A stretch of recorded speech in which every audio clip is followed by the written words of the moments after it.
మొదటి పేతురు పత్రిక 4వ అధ్యాయము 13వ వచనం. మొదటి పేతురు 4:13. క్రీస్తు మహిమ బయలుపరచబడినప్పుడు మీరు మహానందముతో సంతోషించు నిమిత్తము క్రీస్తు శ్రమల్లో మీరు పాలివారై ఉన్నంతగా సంతోషించుడి.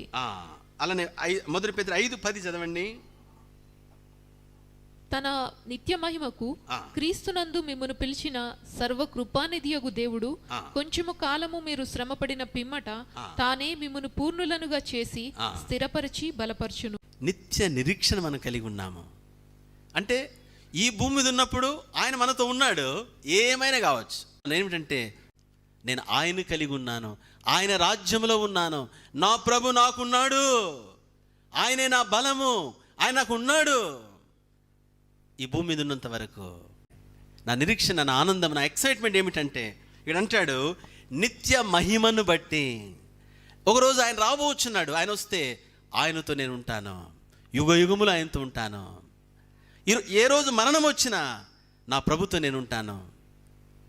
మరణము లేని, అంతము లేని యుగ యుగములు ఆ యొక్క నిత్యత్వము, నిత్య మహిమలో నేను ఆయనతో ఉంటాను. ఆనందించుకుని ఎలా ఉండగలమండి? సంతోషించుకుని ఎలా ఉండగలమండి? ఇది నిజము అని నమ్మితే, ఇది నిజమని గ్రహిస్తే, అది నిజమని నమ్మినవాడు ఆనందించుకుని ఎలా ఉండగలడు? కాబట్టి ఈ లోకములో ఉన్న మనం ఆనందమే. ఒకవేళ మరణం వచ్చినా నా ప్రభుతో నేను యుగయుగములు ఉంటాను. అంటే నిత్య నిరీక్షణను బట్టి ఆనందము, నిత్య మహిమను బట్టి ఆనందము. అంత మాత్రం కాదు, మళ్ళీ చెప్తున్నాను, ఈ సేవలో ఆనందించగలిగినంత దేంట్లో ఆనందించలేదు. దేంట్లో ఇంత ఆనందం ఉండదండి. ఇది నేను అనుభవించి చెప్తున్నాను. ఈ పనిలో అనగా దేవునితో నడిచే విధములో, దేవునితో నడిచే నడకలో, లోతులో దేవునితో నడిచే ఈ విధానంలో ఉన్నంత ఆనందము ఇంకా ఏ పనిలో లోకంలో ఉండదు.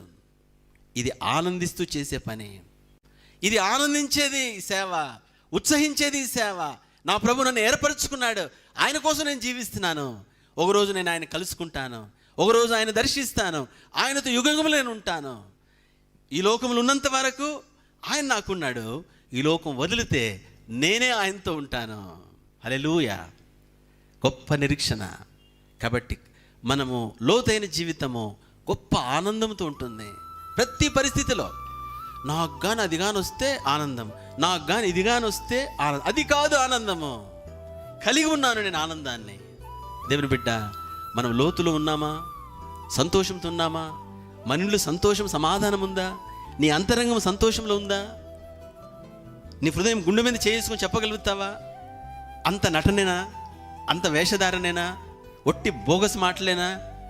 అలా అయితే నీ జీవితం ఇంకా లోతులోనికి వెళ్ళలేదు.